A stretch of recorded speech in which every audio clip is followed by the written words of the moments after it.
আসসালামু আলাইকুম। আশা করি সকলে ভালো আছেন। নতুন আরেকটি ভিডিওতে আপনাদের সকলকে স্বাগতম। ভিডিওর টাইটেল দেখে এতক্ষণে আপনারা অনুমান করতে পারতেছেন যে আমি আজকের ভিডিওতে কিসের উপর কথা বলবো। আজকের ভিডিওতে আমি বাংলাদেশের ফুটবল এবং ক্রিকেটের তুলনামূলক অগ্রগতি সম্পর্কে একটু আলোচনা করব। এখন যদি আমি ক্রিকেট নিয়ে বলতে চাই, বাংলাদেশে বিগত কিছুদিন বলেন বা আজ থেকে 20 বছর আগে ধরে বলেন বা শেষ বিগত 20 বছর ধরে বাংলাদেশের সব থেকে জনপ্রিয় খেলা যদি কোনোটি থাকে, সবাই এক বাক্যে বলবে সেটা ছিল ক্রিকেট।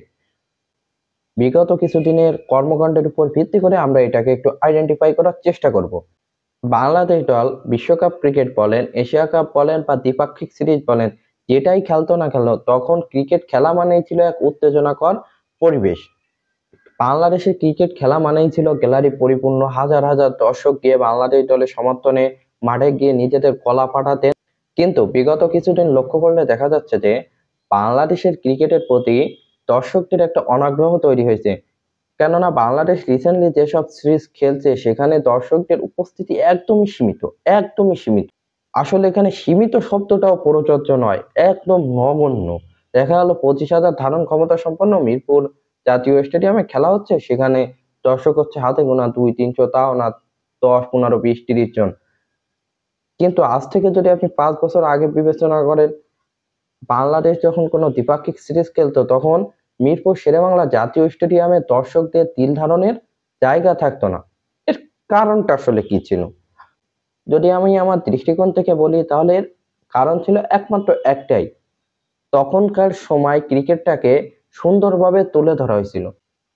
তাছাড়া বাংলাদেশের ক্রিকেটের যেসব সোনালী সময়ের তারকা বলেন, সব থেকে বড় তারকা বলেন, সাকিব আল হাসান, মুশফিকুর রহিম, মাহমুদুল্লাহ রিয়াদ, তারপরে তামিম ইকবাল, মাশরাফি বিন মুর্তজা, তারা আজ থেকেই 4-5 বছর আগে সবাই খেলতেন।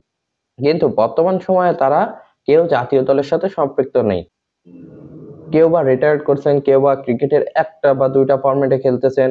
আবার সাকিব আল হাসানের কথা যদি স্পেসিক্যালি বলি, তিনি কোনো একটা কারণে হয়তো দলের সাথে নেন। কিন্তু সাকিব আল হাসানের কথা যদি স্পেসিক্যালি বলি, তাহলে তিনি কোনো একটা কারণে হয়তো দলের সাথে নাই। এটা হতে পারে পলিটিক্যাল ইস্যু, বা বোর্ড চায় না যে সাকিব আল হাসান জাতীয় দলের সাথে খেলুক। এই ছাড়া সাকিব আল হাসানের জাতীয় দলে থাকার আর কোনো কারণ স্পষ্টভাবে প্রতীয়মান নয়। এখন সাকিব আল হাসান হচ্ছেন বাংলাদেশের ক্রিকেটের সব থেকে বড় খেলোয়াড়। যদি বাংলাদেশের ক্রিকেটের সেরা খেলোয়াড় হিসেবে গণনা করা হয়, সাকিব আল হাসান থাকবেন 1 নম্বরে নিঃসন্দেহে। এখানে কোনো প্রশ্ন থাকবে না। যদি আপনি এদেশের 1,000 মানুষকে প্রশ্ন করেন বাংলাদেশের ক্রিকেটের সেরা খেলোয়াড়কে, এর ভিতর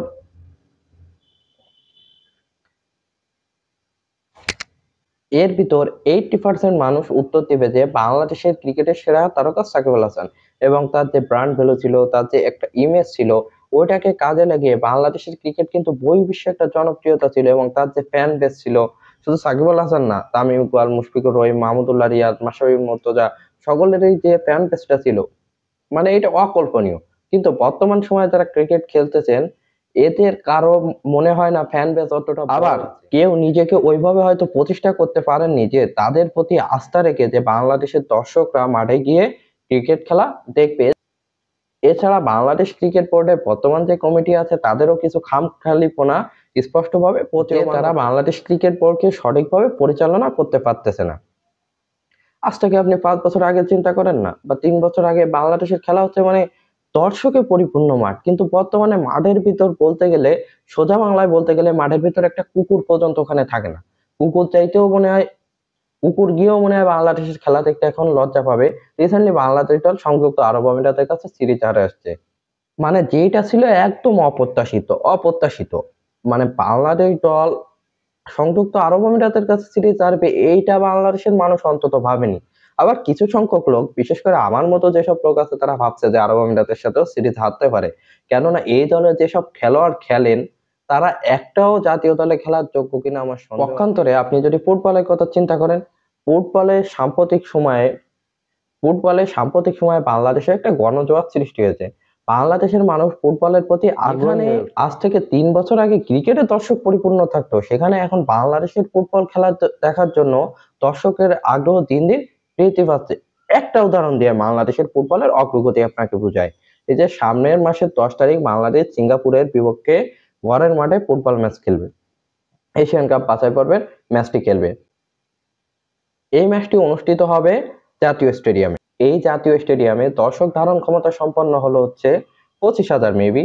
আর এই 25,000 দর্শক ধারণ ক্ষমতা সম্পন্ন জাতীয় স্টেডিয়ামে খেলা দেখার জন্য দর্শকরা উন্মুখ হয়ে আছে। এর একটা উদাহরণ আমি আপনাকে দিই। গতকাল যখন অনলাইন প্ল্যাটফর্মে বাংলাদেশ ফুটবল দলের খেলার জন্য টিকিট ছাড়া হয়েছে, একটা টিকিটের জন্য একসাথে 1 লাখ দর্শক হিট করছে। আমি জানি না বাংলাদেশের ফুটবলে লাস্ট 20 বছরে বা শেষ 20 বছরে কোনো খেলার জন্য একসাথে 1 লক্ষ দর্শক টিকিট কেনার জন্য অনলাইন বলেন আর বাস্তবে বলেন কোথাও হাজির হয়েছে কিনা বা হিট করছে কিনা আমার সন্দেহ আছে।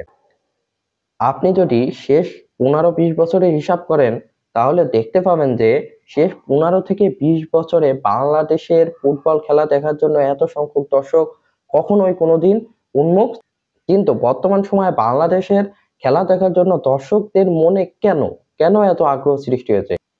দর্শকদের আগ্রহ সৃষ্টি হওয়ার পিছনে সম্পূর্ণ ক্রেডিট দিতে হবে বাংলাদেশ ফুটবল ফেডারেশনকে।